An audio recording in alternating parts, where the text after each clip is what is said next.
Ассалаумағалейкум ағайын, назарларыңызға апталық шолу сараптамалық бағдарламасының кезекті санын ұсынғалы отырмыз. Студияда Олжас Уәли. Дүйсенбі күні елбасы Нұрсұлтан Назарбаев университеті дербес білім беру мекемесінің президенті Шигео Катсумен кездесті. Президент кездесу барысында Қазақстан ғылымын одан әрі дамыту және жас ғалымдарға қолдау көрсету үшін тиісті жағдай жасау қажеттігіне ерекше назар аударды. Обстановку я знаю.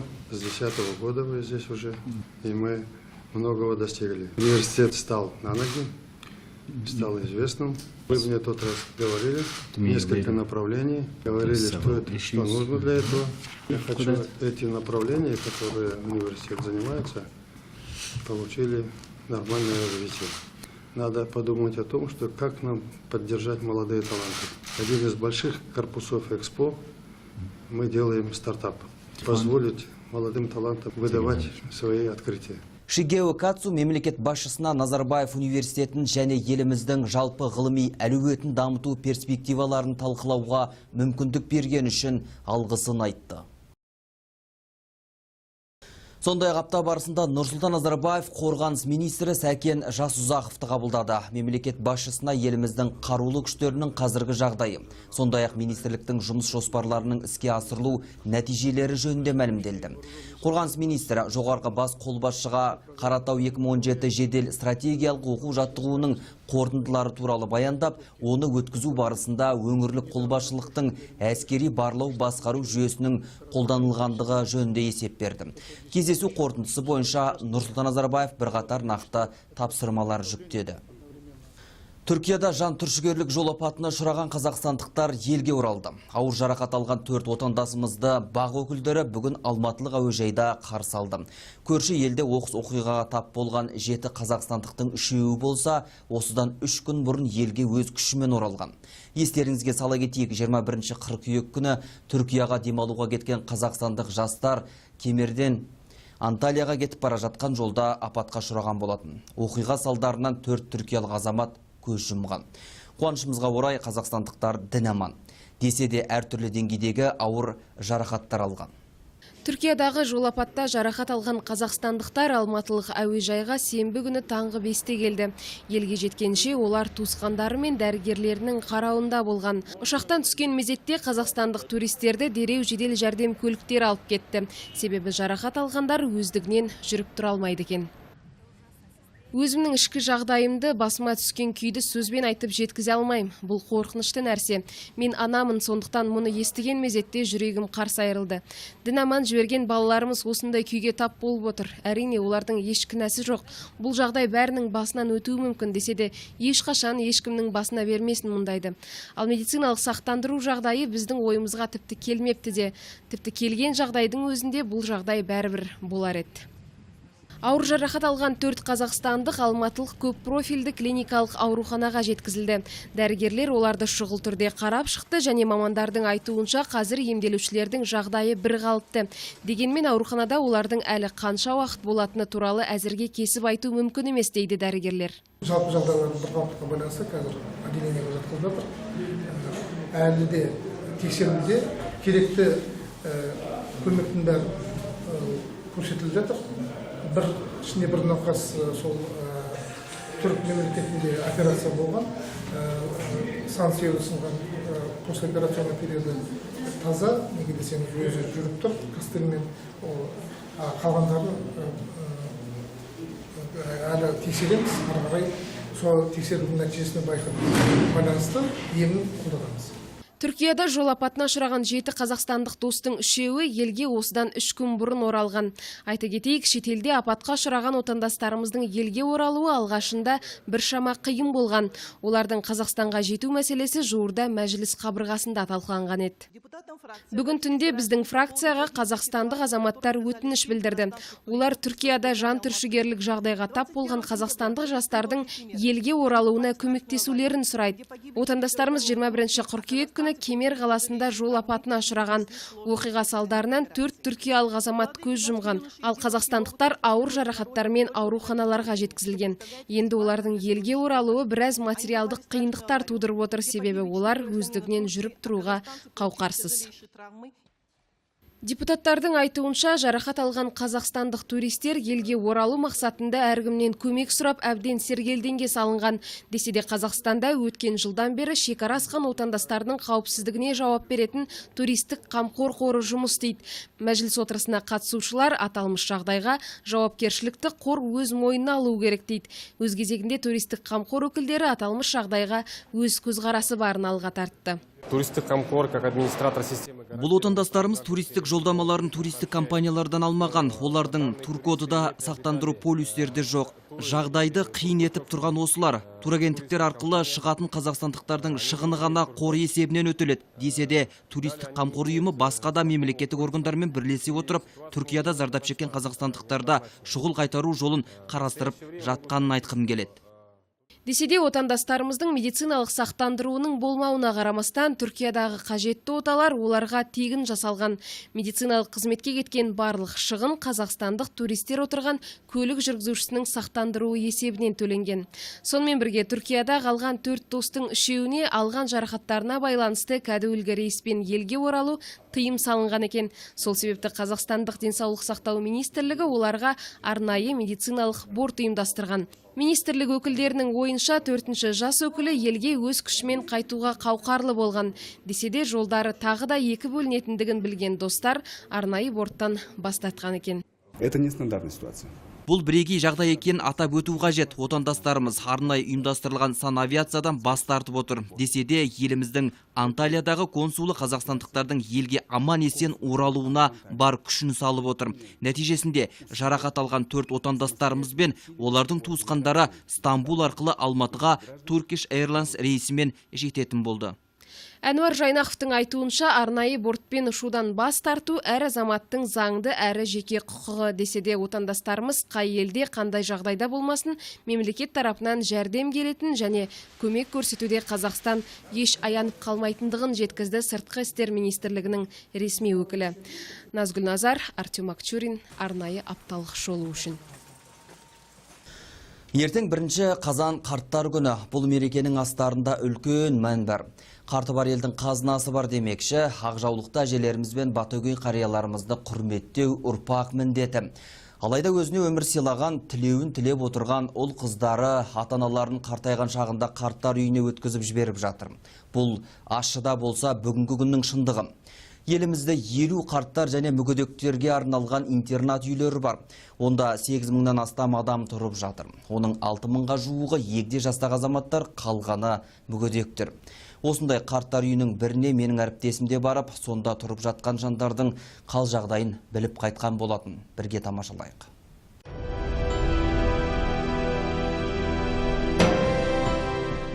Бұл Алматы қаласында орналасқан ардагерлер үйі. 300-ден астам қартты қамқорлығына алған киелі шаңырақ. Қарттар үйі атауы құлаққа жағымсыз. Десекте мұнда көнегөздердің пейілі мен ақ батасы бар. Осы жерден пана тапқан әрбір адамның көзінен мұңды, балаларына деген сағынышты, өкінішке толы өзекті байқауға болады. Әрине, туған баласын жамандыққа қимайды.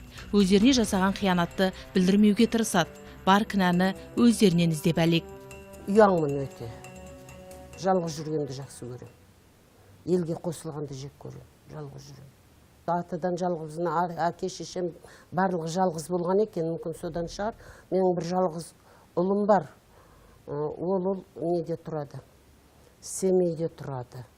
Енді мен оларға мешайт етпейін деп, мен өзім кетіп қалдым. Олар мені қуған жоқ, осы кет деп. Үйімді, күйімді тастадым да, мен өзім, олар жастар өздері тұрсын дедім да тастап кеттім. Сыйлайтын келін болса. Келін сыйламаса, оны не қылам мен? Нервін штетіп. Мен жасым келген кісі, инсульт болып жатса, мені қарайма. Ешкім қарамайды. Сондықтан мен жанымның тыныштығын ойлап, өз бетімше өзім келдім. Өзім тұрып жатырмын, ешкімге мен араласпай, маған ешкім араласпайды деген сияқты. Ешқандай неміз жоқ, тұрып жатқан жеріміз жақсы, Құдайға шүкір. Тамағымыз тоқ, көйлегіміз көп дегенде. Айымтор апа жасы 80-де, гүл өсіргенді күтіп баптағанды ұнатады. Өзінің де жүрегі осы гүлдей нәзік, бос уақытын осы бақта өткізеді. Жас кезінде халықтың қошеметіне, ықыласына бөленіп, жұлдызы жарқыраған әртіс болды десек, біреу сенер, біреу сенбес. Біздің заманымызда бүкіл обкомның бірінші, екінші, үшінші секретарлары түгел келетін. Сөйтіп мен бір-ақ күнде жаңағы әлгі Бажалар мен балзыздар деген спектакльде Еркеғали деген баланың рөлін ойнап, әлгі орыстар айтады ғой, я проснулась звездой деп соғыстап. Мен де о кезде звезда деген сөз жоқ, бірақ сонда да айтатын, ойбай, біздің бір жарық жұлдызымыз деп. Ғабит Мүсірептің даже айтқан сөздері бар маған, енді оны қазір айтып жату не, бірақ сондай бір керемет жақсы. Ол кісінің бір айым торы деген дейді, мен торы деген лақап аты болыпты да ол кісінің. Сондай бір енді керемет, сондай жақсы сөздер айтып ол кісі маған. Оңтүстік Қазақстан облыстық драма театрында, Алматыдағы Ғабит Мүсірепов атындағы театр мен қуыршақ театрларында жұмыс істеген. Сахнада оңдаған образ сомдаған өнер адамы басына түскен бұл тауқыметті тағдырым деп қабылдайды. Тау қызында Расул Гамзатовтың бір нелер бар, кеше ғана бақыт едім япырау, енді жаным көзгі күндей жабырқау, жан тоналған жасыған, жан тоналған жасыған, айтыңдаршы, кім айыпты осыған деген сөздер енді вообще керемет. Солар жаңағы ойнаған рөлдерім характерный актриса дейді. Мен жаңағы басты рөлдерде сондай бір қайғылы рөлдерді ойнадым. Қазақ өнерінің қалыптасуына үлкен үлес қосқан Хадиша Бөкеева, Әзірбайжан Мәмбетов сынды алып тұлғалардан дәріс алған Айым Торы апа театрдан 1974 жылы өз еркімен кетіп қалған екен. Балалары жоқ, бірақ шалымен бақытты ғұмыр кешкен. Қартайған шақтарында алаяқтарға тап болып, бірақ күнде көшеде қалыпты. Біз үйімізден айырылдық осы жерде тұрғанда. Бір нелер жаңағы үйімізді алып қойып, содан кейін оның үстіне жаңағы квартирант ұстаймыз деп шалым ауырғаннан кейін. Ақырында сол квартирант өзінің түбіне жетті. Өмірлік серігі қайтыс болғаннан кейін амал жоқ осы ардагерлер үйіне келді. Қазір апамыздың жағдайы жаман емес. Мұндағы барлық іс шаралардың өтуіне ат салысады. Қарттар үйіндегі тағдырлар ұқсас. Өз кіндіктерінен бала болмаса да, асыранды сәбилерін қанаттыға қақтырмай, тұмсықтыға шоқтырмай, жығылғанда алақанын тосып, бауырына басып, әлпештеп ер жеткізген ата-аналарын далаға тастап кеткендер осы үйде. Гүлбаран апаның өмірі бір дастан, қиыншылықты әбден көрген жан. Өзім 3 айлығымда жетім қаптым шешемнен. Сонда әкемді де шешемді де білмейді. Басқа туыстарды өзі. Алланың берген қуатымен жүріп. Содан енді мына қолым сынып қалды, иығым. Ешкімге өзім мүсәпір болып қалдым, ешкімге істей алмадым. Бұрын енді өзім повар болып істеген. Сонымен енді бір қайнағаларым балаларының үйінде тұрған. Олар өз маманат болғаннан кейін мен керексіз болған, қысқасын айтқанда. Бауырына басқан баласы өзегінен тепті, туысқандары керек етпеді. Бойында күш қуаты қалмаған ана жан тыныштығын қарттар үйінен тапты. Осы жерде тағдыры ұқсас Мұқан қариямен танысып, бас қосты. Мына кісі Гаратус қой, сосын бәрін әкеп береді. Осы жерде туып өскен екен. Бұл кісі де келді менің артымнан. Өстіп енді не дейік, енді бір басымыз екеу болсын деп. Ол кісінің үйіміне көршімін. Ол кісі өз үйіне барады, мен өз үйімде жатамын. Шүйіркелесіп, чай ішіп, әңгімелесем. Ауылдағы ата-апалардан кем емес. Осы жерде жұмыс істейтін қыздардың барлығы осы кісілердің балаларындай болып кеткен. Қонақты жақсы көреді. Келген кісілерге бар тәттісін салып, шай бергенді ұнатады. Гүлбаран апаның бойынан нағыз қазақтың әжесіне тән қасиеттерді көруге болады. Бұл жерге жағдайы бар адамдар келмейді. Басына күн түскен адам келеді. Күн түскеннен кейін бір-бірімізді былай қарасаң, жалғыз өзің отырсаң, қоқиып отырасың, қараға шықса. Сондықтан көңіл өзін көтеру үшін адам керек. Жалғызды Құдайға жаратқан деген. Сондықтан жалғыз болмас үшін былай екеуміз әңгімелесіп, ең алғаш келіп танысып, былай жай өсіп шай ішіп отырып, танысып, ол өз сырын айтты, мен өз сырымды айттым. Сонымен әңгімелесіп, ортақ тіл тауып, қалай осылай тұрып қалдық. Ол кісі маған қарайды, бірдеңе болса, ол кісіге бірдеңе болса мен қараймын. Кейбір үлкен кісілер балаларымен бір шаңырақ астында тұра алмағандықтан қарттар үйін пана етеді. Қариялар өз баласының, келіннің қорлығына шыдай алмай келеді. Әрине, жас ұлғайған сайын бала мінезді болып қалады. Тез өкпелегіш, қырсық мінез көрсетуі, артық сөйлеп қоюы да мүмкін. Ол өзіне назар аударғанды, әңгімелескенді қалайды. Қанша беймаза болғанымен, өмір сыйлаған ата-анаға қамқор болу, олардың көңілінен шығу, ол перзент парызы. Есть у меня сын. Есть у него 2 детей. Менің немере шөберем бар. Шөберем 3 университет бітірген. Өте ақылды екен. Мен оларды кішкентай кезінде көрдім. Содан бері көрмедім. Олар Ресейде тұрады. Бала шағамның кінәсі жоқ. Мен өзім ол жаққа барғым келмейді. Алматыдан ешқайда кетпеймін деп өзіме сөз бергем. Сондықтан сөзімде тұрамын. Бірақ ұлымды, немеремді, шөберелерімді көру арманым. Паша әжей ардагерлер үйіндегі ең үлкен тұрғындардың бірі. 90-ның төріне шықса да әлі тың. Соғыс кезінде тұтқында болған. Соғыс аяқталғаннан кейін Қазақстанға келіпті. Содан бері Алматы қаласында тұрады. Бір ұлы бар. Ол хабар ошарсыз кеткен. Жалғызын сағынып жүргенін әңгімесінен ақ байқадық. Ән салып берейінші. Мүмкін телеарнадан балам, немерем, шөберем көріп қалар дейді. Ана тілегін бізде қабыл алдық. Черная цыганка, за що ж полюбила, чернявого Иванка. За що ж полюбила, чернявого Иванка. Номер 3 әлеуметтік қызметтер көрсету орталығы үлкен кісілермен 1-2 топтағы мүгедектерге барынша қамқорлық жасайды. Ата-апалардың мұқтажын тыңдап, олардың көңілін табуға тырысады. Мемлекет тарапынан қарттар үйіне жоғары дәрежеде көмек көрсетіледі. Ұлы Отан соғыс ардагерлері тұрады бізде 7 адам.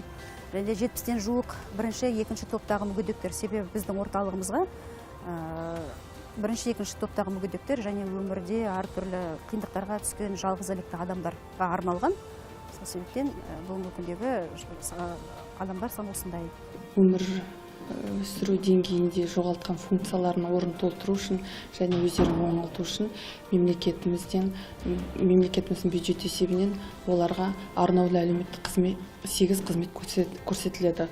Олар әлеуметтік тұрмыстық, әлеуметтік медициналық, әлеуметтік психологиялық, әлеуметтік педагогикалық, әлеуметтік экономикалық, әлеуметтік мәдени және әлеуметтік құқықтық қызметтер көрсетіледі. Әрине, бұл жерде ата-апаларымызға үйдегі жылулық, отбасылық, мейірім, немере шөберелерінің еркелігі мен шуылдаған дауыстары жетпейді. Десек те, тамақтары тоқ, жатын орындары таза, дәрігерлердің бақылауында. Бала шағаларын сағынып,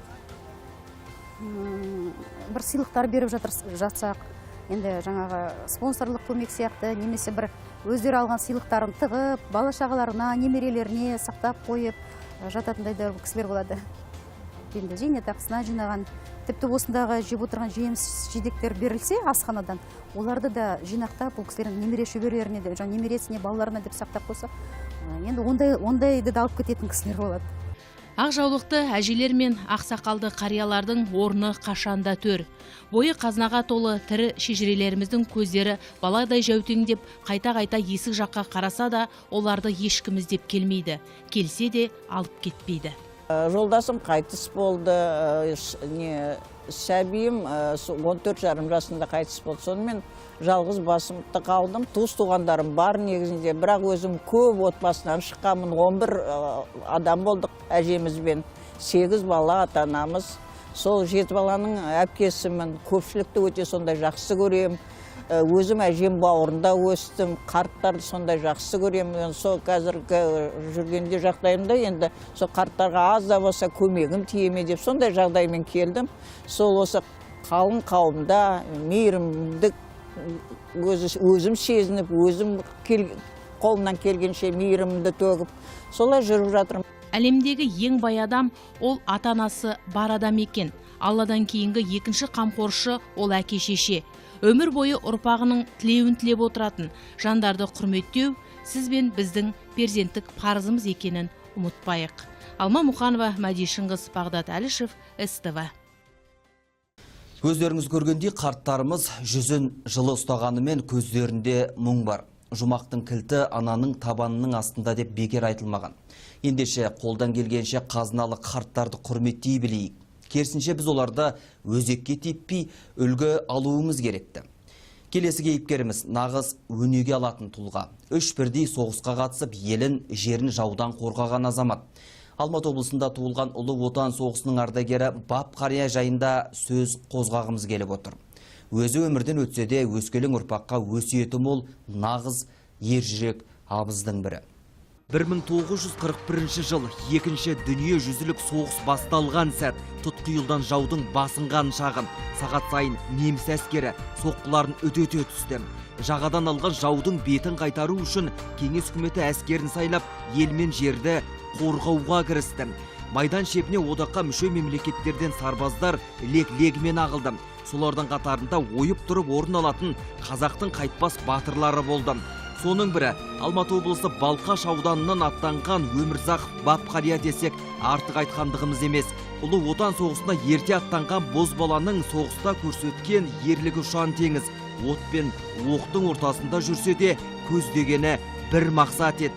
Отанын дұшпанның аяғына таптатпау. Мергендік қасиетінің арқасында неміс солдаттарын талай мәрте жайратқаны ол өз алдына бөлек әңгіме. Бұл кісі пулеметчик. Жаңа пулеметте дайындалғанда солдатта отличник пулеметчик деген значок алған. Соның жаңағы фин соғысында ең соңғы әлгі бетте-бет соғысып жеңетін күні бұлар бетте-бет келеді соғысқа. Енді бетте-бет бір-бірі көретін жағдайға. Сол уақытта ол кісі жаңағы ешнәрседе хабарласуы жоқ, қасында бір орыстан екеуі жаңа пулеметін тоқтатпай ата береді. Жау уже келіп бетте-бет айқасуға келіп қалады. Сол уақытта жаңағылар басым болғаннан кейін біздің жақ кейін шегінеді. Олар шегініп кеткеннен кейін біздің жаңа солдаттар да кейін шегінеді командирменен. Бұны бұл екісі білмейді. Баппенен қасындағы адам. Сосын бір уақытта жаңағы атқан тоқтатпаған кейін командир келіп тоқтат дейді, қараса жаңа командир. Уже адамдар қайтып кетті бәрі. Біз кейін шегіліп кеттік. Сондықтан жаңа біреу жаралы болса жерде құлайды орыс. Сонды жаңағы бесесір ертіп келген екен, сол алып кетеді. Сонан жаңағы штабына қайтады. Қайтқаннан кейін сен жаңағы соғыстың соңғы күні жеңіс біздікі болды. Сондықтан штабқа барасың дейді. Штабқа барады, барғаннан кейін ертеңіне Москваға жүресің, наградталдың дейді. Сонымен ол кісі ертеңінен айтуы бойынша Москваға, Кремльге кетеді. Барып Кремльге барғаннан кейін 500 солдат жиналады. 500 солдаттың ішінде 40 сегенші болып шақырылады. Жаңа беруге. Сонда Калинин мен Максим Горький жаңа неде отыр төрде. Сонда айтады, алдымен хабарлайды бір адам. Калинин 70-ке келді. Қартайды. Сондықтан 500 солдат 500 рет қолын қысқанда осы жұмысқа ертең шыға алмайды.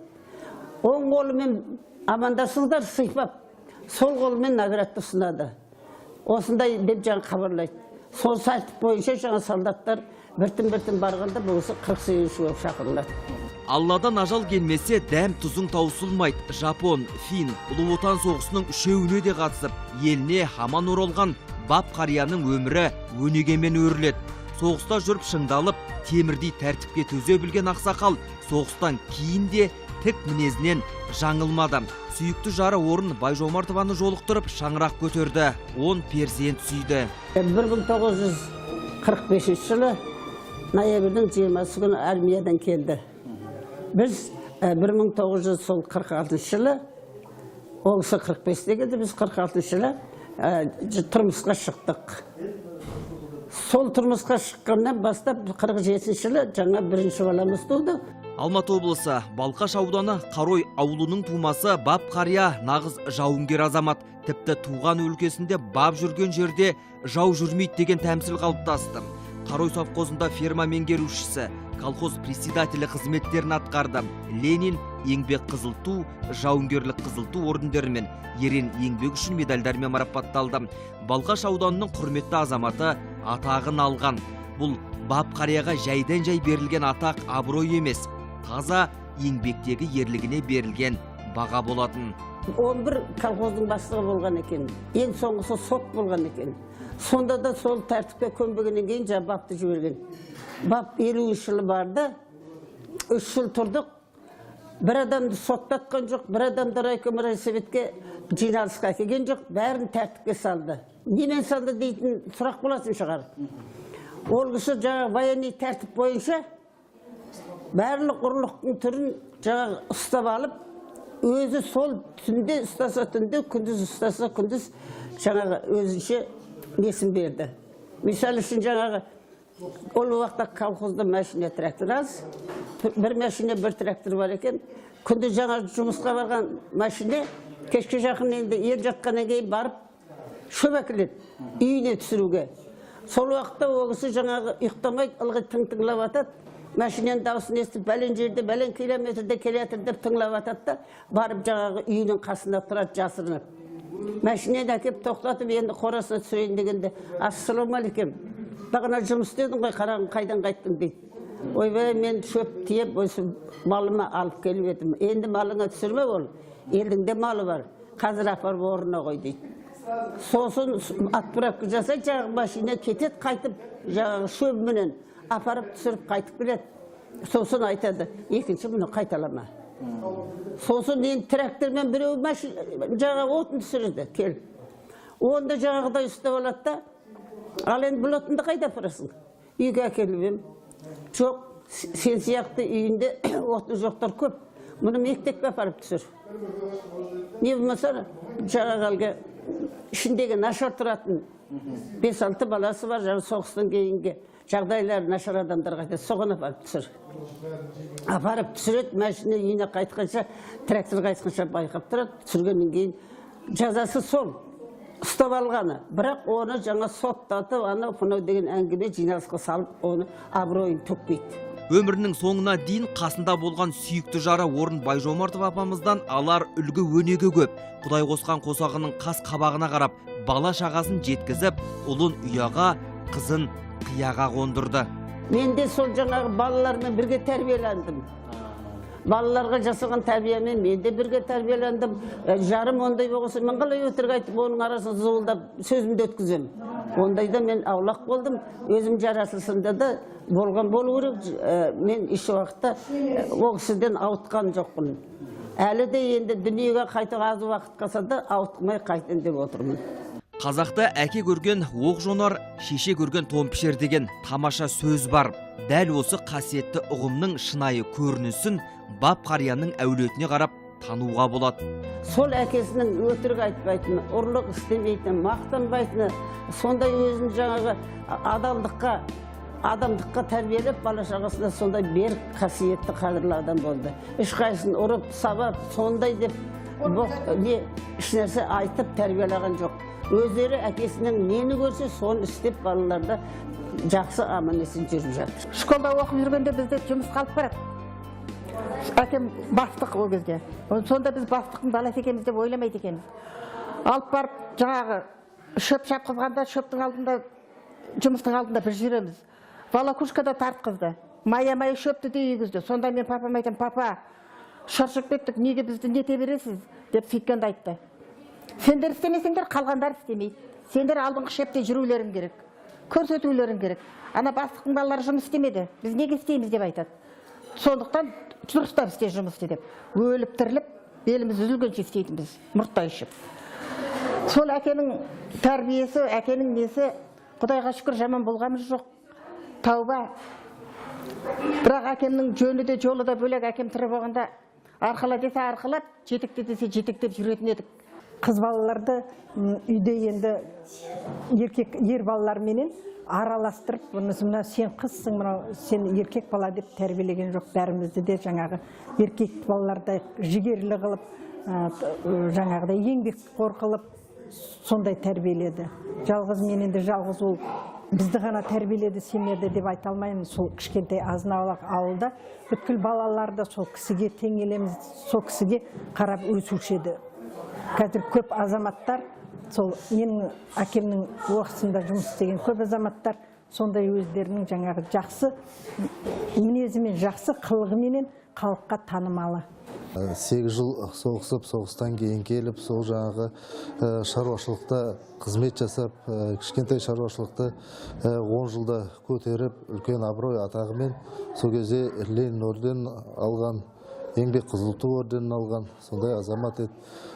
Жалпы біз немере болғасын енді әрине темірдей тәртіп барлығында жұмысында қатал талап болғанмен, үйде бізге жұмсақ қарайтын, жалпы бірақ ақыл айтумен бізге жаңағы тәрбиелеуге, адалдыққа, еңбекқорлыққа содан шаршамайтын өзінің жаңағы бір тоға мінезімен өнеге көрсетті, жаңағы тәрбиесін берді, жол көрсетті. Иә, бала шағасының алдында әкелік парызын өтіп, мақтануға тұрарлық бейне қалыптастырған бабатамыз өте қарапайым. Көп сөзде емес, нағыз істің адамы болатын. Мен бәленше соғысқа қатысқан едім деп, дүние іздеп ешкімнің алдына барып басын имеген тұлға. Бұл бап қарияға тән қасиеттің бірі ғана. Соғысқа қатысқан едім, мен еңбек сіңірген едім, 8 жыл армияда жүрген адамын деп, оғыз ешкімге міндетсіреп, және өзін көрсетіп, төсін қағып, мақтаныш жасамаған адам. Халық қандай болса, сондай болып жүрген адам. Еш уақытта жаңа мақтан дегенде, артық айтқанды, ұрлық, қарлық деген сияқты неше түрлі пәле-жәледен аулақ болған адам. Керек болса, істеп жүрген жұмыстан нәтиже шықпаса, билікке де бармаған. Мен осы істеген ісінен нәтиже шығарып, өзімнің кім екенімді, жаңа тәрбиемді халыққа беріп, халықтың тәрбиесі мен алып, осы жерден осындай адам болып шығуым керек деген ойменен оғысы еш нәрсеге жаңағы жүгірмеген, жалынбаған. Көп адамдар сыйлайтын, танымал кісі болған, ауылдан азаматтары болсын, кім болсын, ақылын сұрайтын атамнан келіп. Барынша ақылын айтып, көмектесетін, сондай бір жақсы азамат болған. Қай жерде жүрсек те, қандай қызмет жасасақ та, сол енді атамыздың абыройын түсірмей, мәртебесін түсірмей, сол кісінің енді жақсы жағынан көрінуге тырысамыз.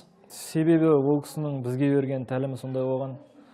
Атамның осы жасаған ерліктері ұмытылмайды және біздің есімізде мәңгілік жеңімпаз ретінде қалады деп ойлаймын.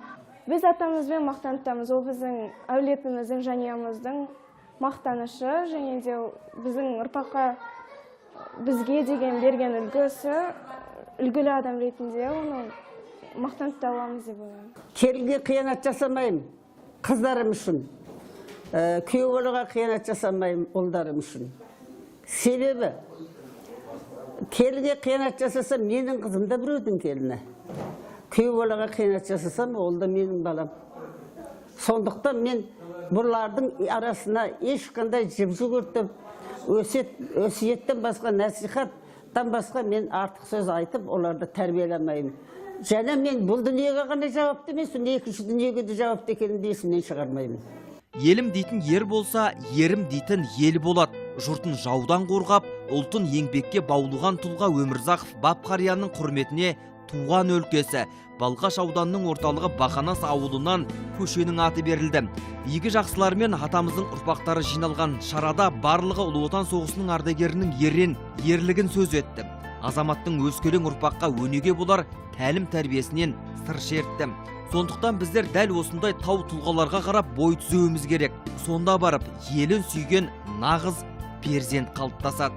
Папам соғыс ардагері, халыққа жаңағы соғыста жасаған еңбектерін осылай бағалай отырып, жаңағы Бақанастан көшенің атын берді.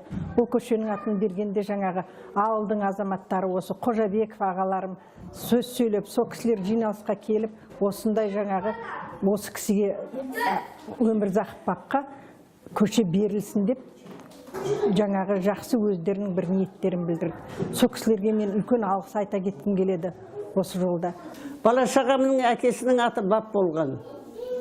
Жүргенде жолы ақ болған. Әр нәрседен пәк болған. 5 рет қарап бір шоқып сауысқаннан сақ болған. Қайда жүрсе жасаған, көз құрынсап, қорғап қоршап жақ болған. Ел құстап істеп кәсібін, жерден тауып нәсібін басыма қонып бақ болған. Ұшқын түсіп өрт болған. Жалындап жанып шоқ болған. Жауына қатал оқ болған. Дұшпандарға кек болған. жазмышында тек болған, сабырлы берік бек болған, іздегендер көп болған, шыдамда да шек болған. 88-ді бітіріп 89-ға шыққанда Алла жазған нәсібін таусып жеп болған. 2006 жылы 13 февраль күні дүниеден озып, сол бәкең арада қазір жоқ болған. Жаратқан Алла жасаған болса екен басаман, күндерімен гүлдерім аман болса жүргін гүлет қосаман. Бірге өткен 60 жыл ойыма түсіп көңілім босаған. Кетерінде сол бәкең, халқым, елім, тума туыс, жоре жолдас, балашаған деп кетті қошаман. Халқым, жүздерің әсем жарқын, аман қыл деп жүрмін сол бәкеңнің артын. Өтті күндер осылай, жайдары жайсаң досымай, үш соғысқа қатысқан еңбектің ері, Карел Пейн әсірінің депутаты болған. Бәкеңді архивтен тауып алатын, біреуге нәсіп болатын, таптын деп айқай салатын, тарихта қалатын, болашақ келешек ұрпақтар аман болсын ай. Күте беруге уақытымыз тосыбай. Болаттай берік асылай. Үшқыр ойлы тереңмейлі дүниеден өттеу жасымай. Айтарым көп қосыбай, халқым аман, елім тыныш, болашақ аман болсын ай. Олдос Вали, Мәдиша Ахмет, Бағдат Әлішев, СТВ телеарнасы.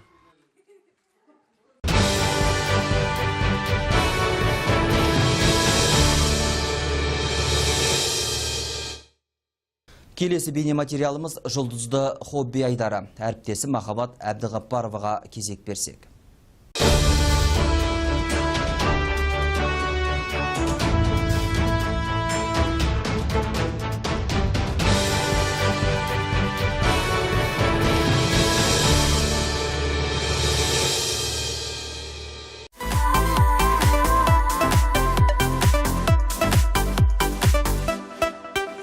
Әйелдер гүл ғой деп, ескіріп жүр ғой деп, айына бір көйлек аласың.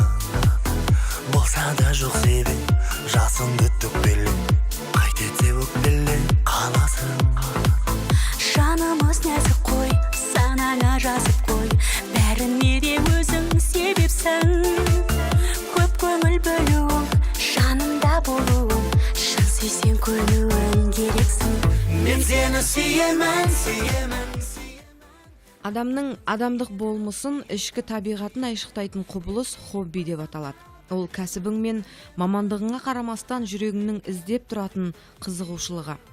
Жұлдызды хобби айдарының кезекті кейіпкерлері Шамшырақ дуэтінің өнерден қолдары қалт ете қалғандағы демалыстары бильярд ойнау екен. Кешігіп қайтасың, көп сылтау айтасың, хабарсыз жоғалып кетесің. Достарды көрдім деп, амалсыз көндім деп, есіңе түскенде жетесің. Осы жерде тоқта, осы оранба отқа, еркектің болжасы далада. Бильярд туралы айтып берсеңдер, қашаннан басталды бұған деген қызығушылық? Жалпы тасты жай қолап бір-біріне соғыстырып қойып ойнап жүргенден жаңағы бір-біріне соқпайсың оны. Оған бас керек. Шайыттарда бірден-біріне сойу болмайды ғой. Оны білу керек, бағытын білу керек. Мысалы, қалай айтсам болады? Геометрия деймін, геометрия, оны соны білу керек. Ол жаңағы қай жеріне қалай соқсаң кіреді. Қалай барады, мына жаққа барады, оның бәрін білу керек, бағытын білу керек. Сондықтан мына бильярдтың бір жақсы қасиеті бар. Соны жаңа ойлайсың ғой. Былай соққанда қалай болады, былай соққанда қалай барады. Соны миыңда болады. Вот миыңда болған кезде сол идеяға ойнап жүріп те ойлап отырсың бір нәрселерді. Бірақ бильярдтың бір жақсы қасиеті демалып қаласың, миың демалады. Миыңның бәрі, ойының бәрі осы шайытта болады. Қалай да ұту керек ана қарсыласыңды. Қарсыласың мен. Мені ұтып не істейінде жүрген мен. Мәселен, бильярдта да жаңағы айналып ойнап жүріп те көптеген мәселені шешуге болады. Ондай сәттер бола ма? Өте дұрыс айттың негізі. Осында бас қосамыз ағалармен, достармен қосамыз. Ойнап жүріп бір идея келіп қалады. Ағаларымыз отырып алып бір идея тастайды. Мына негізі өте дұрыс айттыңыз. Мына бильярдта ойнап тұрып біраз нәрсе шешуге болады. Енді ондай біраз нәрсе шешуге болатын болса, жаңа айтылды ғой, өнерге қолдау керек, спонсорлар қажет, иә? сондай кісілерді неге шақырмасқа? иә бильярдқа шақырып енді жаңағы ауылда енді жаңа айтып жатсыз ғой спонсор жағынан қозғап жатсыз ғой негізі қазір құдайға шүкір өзіміздің спонсорымыз бар өзімнің менің жерлесім бір ауылдан өскенбіз көрші болып тұрғанбыз сұлтан дейтін ағам қазір құдайға шүкір Виталий Сұлтан бильярдқа шақырып тұрсыз ба? бұл кісі енді қол тимейтін кісілер енді бұл кісілердің сағаттары енді сол кісіге сол кісілер қазір бізге құдайға шүкір көмектеседі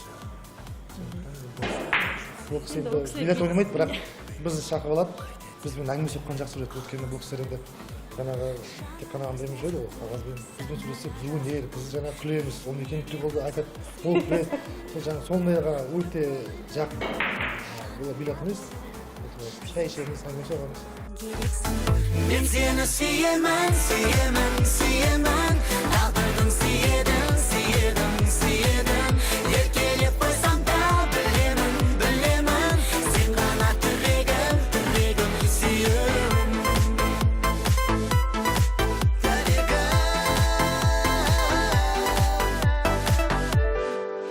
кешігіп қайтасың көп сылтау айтасың хабарсыз жоғалып кетесің достарды көрдім деп амалсыз көндім деп есіңе түскенде жетесің осы жерде тоқта бос оранба отқа еркектің олжасы далада айтқызбай сезе біл шын сүйсең төзе біл өмірде бәрі оңай бола ма біз кездеспегелі біраз уақыт болды осы уақыт аралығында жеке өмірде творчествода шығармашылықта қандай жаңалықтар болып жатыр? жаңалық көп бізде оның бәрін ұмы екен Иә, енді жеке өмірден гөрі енді өнерде жаңалық көп шығар.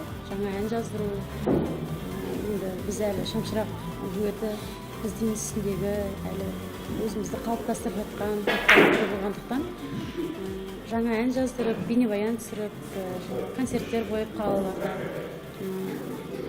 ізденіс үстіндеміз. Жаңалығымыз жаңағы біз шет мемлекет Ресейге дейміз ғой, бір 2-3 облысына концерт қойып кеттік. Біз үшін ең бірінші шет мемлекетте ең алғашқы концертіміз, жалпы Қазақстанның ішінде облыстарда, ауылдарда өзіміз аралап концерт беріп жатырмыз ғой.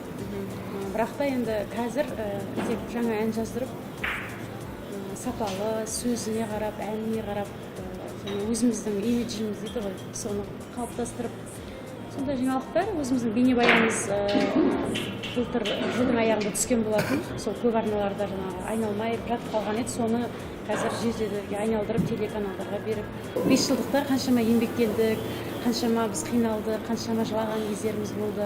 Себебі жасыратын еш нәрсе жоқ. Біз айтады ғой, продюсерсіз, өзімнің қолдауымсыз өнерде аяқ алып жүру қиын екенін барлық адамдар біледі деп ойлаймын. Мүмкін қарапайым халық білмейтін шығар. Бір ән айта салу, сахнаға шыға салу бір жеңіл көрінгенінде, оның арасындағы сахнадан тыс жұмыстар, еңбек, қаншама жаңағы қиындықтар, оның бәрін кішкентай 5 жылдың ішінде біз көрдік. Бәрін қаншама бізге есік жапқан, бізге теріс айналған адамдар болды. Бізге бізді менсінбей қаншама еңбектеніп, сол әнді жазып, эфирға шыққан кезде ол жерден алып тастаған кездер болды. Қаншама жерден қиылып қалдық, оның бәрін біз көріп келе жатырмыз. Енді бірден бәрі күшті болып кетті деп айта алмаймын, бірақ қазір Құдайға мыңдар шүкір дейміз. Ниетіміз түзеу болғандықтан, жайлап бір қадам болса да алға басып, кішкене бір өзіміздің тыңдармандарымыз бар деп кішкене ауыз толтырып айта аламын. Шоу-бизнес деп айтады. Жалпы бизнес деген сөз ол шығын шығарып, кіріс кіргізу, немесе кіріс арқылы шығын шығару деген сияқты. Жалпы осы өнерден қандай пайда табуға болады? Я бірінші бірден айтатыны жаңағы тойға шығуға болады деген сияқты. Одан бөлек пайда табуға болады. Жалпы білмеймін, мен өзім өнерден білесіз бе қандай пайда табуға болады? Өнерден өзіңе махаббатты пайда табасыз. Халықтың махаббатын, саған деген кез келген жерде көріп қалған кезде саған ой сіз осындай деп айтқан кезде ол бір үлкен бизнестен де ол үлкен бір ақшадан да ең қымбаты пайдасы сол болады да. Өзімнің әке шешем, бауырларым, Асылбектің қыздары мақтанып, менің әкем осылай, сол пайдасы жағы сол деп ойлаймын. Жоқ, мен көп естимін осы. Осындай сөз естимін да, осы әншілер өнерге келген кезде тек қана пайда табушы болады. Танымал болады, ақша жинап алады, бір бизнес ашып алады. Ондай болатын болса, мен баяғыда байып кететін шығармын. Дәл осылай өнерден мен ресторанда да жұмыс істедім, жақсы таптым, керемет жақсы өнерде ояқтанды. Мен мына шоу-бизнеске келген кезде ақшамен өнер келіп пайда табамын деп келсем, ол кезде мен басқаша жұмыс істейтін едім. Мүмкін өнерге пайда тауып келу үшін өзің бірінші ақша салып, бір содан барып бір обороттан айналдырып, сосын ақша табады ғой. Ол мен ойлаймын, ол өнерге алшап жүреді. Это жоқ, біз өнерге оборотқа ақша салған нөлмен кірген адамдармыз біз. Көбісі айтады, қайда баратсың дейді. Бір тиын көк тиын ақшам жоқ. Бұны нетпей ақ қояды. Екеуміз кірген кезде бір тиынсыз кірдік. Бір адам тек қана көзімізден, мұнымыздан байқағаны, Лұқпан ағамыз байқады. Мына балдардың көздері от бар. Өнер дейтін сүйіп тұрған, соны байқаған сияқты да ойлаймын. Өйткені біраз адамдарды тыңдаттық. Олардың әңгімелері ес шығып тұрады. Ақшам бар ма, спонсорым бар ма, дауыс тыңдайды, қарайды. Болмайды. Сонымен анда бардық, мында бар, аттан айтып қой. Бірақ Лұқпан ағаның біздің байқаған сияқты рахмет сол кісіге. Бұл кісі жүрегін ашты. Сол кезде мен сенен ғой өнерде, нағыз өнерді бағалайтын Лұқпан Жолдасов ағамыз алғыс. Бізге есік бұл кісі ашты. Сол ашылғаннан енді біз сол естен шыққан жоқпыз. Мен сені сүйемін, сүйемін, сүйемін, тағдырдың сүйедім, сүйедім, сүйедім, еркелеп қойсам да білемін, білемін, сен ғана күрегім, күрегім, сүйемін, тірегім,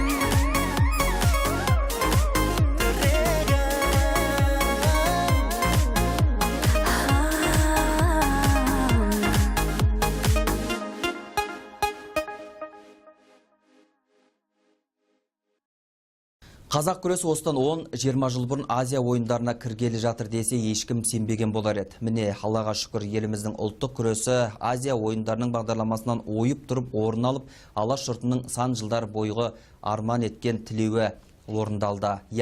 Қазақ күресінің Азия ойындарында не бар, одан не ұтады дейтұғын жандарда ел ішінен табылып жатты. Жалпы айтқанда, қазақ күресі өз тарихында қаншама қиын қыстау кезеңдерді басынан өткізіп келген қазақтың ұлттық өнерлерімен иық тіресе жасасып келе жатқан ғажайып төл өнеріміздің бірі екендігін айтқымыз келеді. Міне, уақыт өте келе ұлттық күресіміз еңсесін қайта түзеп, алаштың ардақ спорт түріне айналды. Дегенмен де қазақ күресін Олимпиада ойындарына кіргізу үшін алдымен Азия аймағында салтанат құру екендігін дұрыс деп есептеген дүниежүзілік қазақ күресі федерациясы алған бағытының ақ жолда екендігін уақыт өткен сайын дәлелдеп келеді. Енді қазақ күресінің алғашқы бағындырған алып белесі Азия ойындарынан әңгімемізді бастасақ. Түркмен ағайындар Ашхабадта өткен жабық кешендегі 5-ші Азия ойындарын аламан деңгейде ұйымдастырған екен. Бұл жарысқа 62 мемлекеттен келген 4500 қатысушы спорттың 21 түрінен 347 медальдар жиынтығы сарапқа салынды. Көппен көрген ұлы той демекші, Қазақстан құрамасы айтулы Азия ойындарына маңдайалды спортшыларын сайлап апарды. Түркмен халқының түп тарихынан бастау алған шоу бағдарламалар тоқтаусыз бірін-бірі жалғастырып алып келіп, көрерменге үлкен әсер қалдырды деуге болады. Шара барысында түркмендер қасиетті жануар санайтын ақал текелерімен шығып, көрермендерге тамаша көңіл күй сыйлап, өздерінің салт дәстүрін дәріптей білді. Міне, араға қаншама жыл салып, қазақ елінің арманы орындалып, қазақ күресі алғаш рет Азия ойындарына кіріп қуантып отыр. 100 адам жүрген жерде соқпақ, 1000 адам жүрген жерде жол қалады деген қанатты сөз бар. Көп болып қазақ күресіне сүйіспеншілікпен қолдау жасап, кірсе шығар биігі әлі алда деп ойлаймыз. Ендігі асу Олимпиада ойындары. Дәл осы додалы тартыса қазақтың намысын қолдан бермеуге аттанған палуандарымыз қарсыластарымен боз кілемнің үстінде белдесіп, бұл спорттың кімдерге тән екендігін көрсетті. Қазақ елі үшін дүниежүзілік қазақ күрес федерациясы үшін өте бір қуанышты күн деп айтуға болады. Бұны көп жылдық еңбектің ақталғаны деп, бүгін мына бүкіл барша қазақ ұлты қуанып жатқан шығар. Енді осы жарыстың алдында біз осында жұмыс істеп, осыған кіргіземіз бе дегенде қандай әңгімелер болды. Осы кірмейді қазақ күресі 5-ші Азия ойындарында болмайды деген көп біздің сол қазақ күресінің айналасында жүрген азаматтар да айтып жүрді. Бірақ енді бүгінгі күн енді Ақтүйенің қарны жарылған күн деп айтуға болады. Өйткені біздің мына 5-ші Азия ойындарына, осында кешенді ойындарға қазақ күресі кіріп отыр. Бұл біздің үлкен жеңісіміз, жетістігіміз деп айтуға болады. Енді бүгін мына осы жерге жиналған 62 елден келген, соның ішіндегі мына 15 елдің ең мықты деген балуандары күресіп жатыр. Біздің мына бүгінгі күні осы қазақ күресінен біздің 3 салмақтан болып жатса, соның 2 салмағынан біздің қазақ балуандары ақтық белдесуге шықты. Қазіргі таңда Дүниежүзілік қазақ күресі федерациясының жүйелі түрде жасаған жұмыстары міне жемісін беріп келеді. Бітерістің басына жақсы келер қасына демекші. Дүниежүзілік қазақ күресі федерациясына президент болып келген Ислам Әбішевтің де ұлттық күреске деген ерекше көзқарасын жарқын жасалған жемісті істерімен көріп келеміз. Алталаш кереметтей қуанышта болып жатыр. Қазақ күресі тұңғыш рет Азия ойындарына енгізіліп отыр. Бұл керемет деген жетістік деп ойлаймыз. Бұл мұның несі бастауы анау шығыс елінде Ырғызбай Досқанауыл атындағы турнир бар. Бұл 5-ші рет өтті биыл. 2 рет гран-при, 1 рет әлем кубогы, тұңғыш рет әлемде белбеу күрестен әлемде ауылда өткен тұңғыш турнир. Мен ойлаймын, осы турнирдің де осы Азия ойындарына енуіне үлкен ықпалы болды деп ойлаймын. Сондықтан барлық қазақ елін, қазақ жұртын, өзіміздің шығыс елін, оның ішінде Ақсуат пен Тарбағатайды шын жүректен құттықтаймын. Айтулы Азия ойындарында тұңғыш рет қатысып отырған қазақ күресінің балуандары 3 салмақ дәрежелері бойынша жекпе-жектерін өткізді. Аламан Азия бәсекесінде 70 келі салмақта Қасымхан Төленбаев, 90 келі Әділжан Ыстыбаев, 90 келі атан жілікті Апайтос балуанымыз Айбек Нұғымаровтар еліміздің намысын абыроймен қорғады. Осылайша қазақ күресі өзінің тұңғыш рет қатысып отырған 5-ші Азия ойындарында 2 алтын, 1 қола медальға қол жеткізді. Бұл қазақ күресінің тарихи табысы деп айтуға болады. Әлем барысынан кішкене әлі есімді жиып үлгерген жоқ болатын. Шынын айтқан кезде бір аптадан қайтадан алып кетті. Енді бұйыртып алтын алдық. Енді елімізге бұйырса енді абырой болды. Алдағы 2018 жылы Индонезияда Жакарта қаласында өтетін Океания ойындарына көрсету бағдарламасына қазақ күресі кіріп қалуы әбден мүмкін екенін қуана айтамыз. Қазақ күресінің марғасқа балуандары енді қазан айында 5-8 аралығында Минск қаласында өтетін 7-ші әлем чемпионатына дайындықтарын бастады. Олай болса, спортшыларымызға тек жеңіс тілейміз. Апта ішінде тілшілеріміздің назарына іліккен маңызды жаңалықтардың легі осылай болды ағайын. Келесі аптада кездескенше аман есен болыңыздар.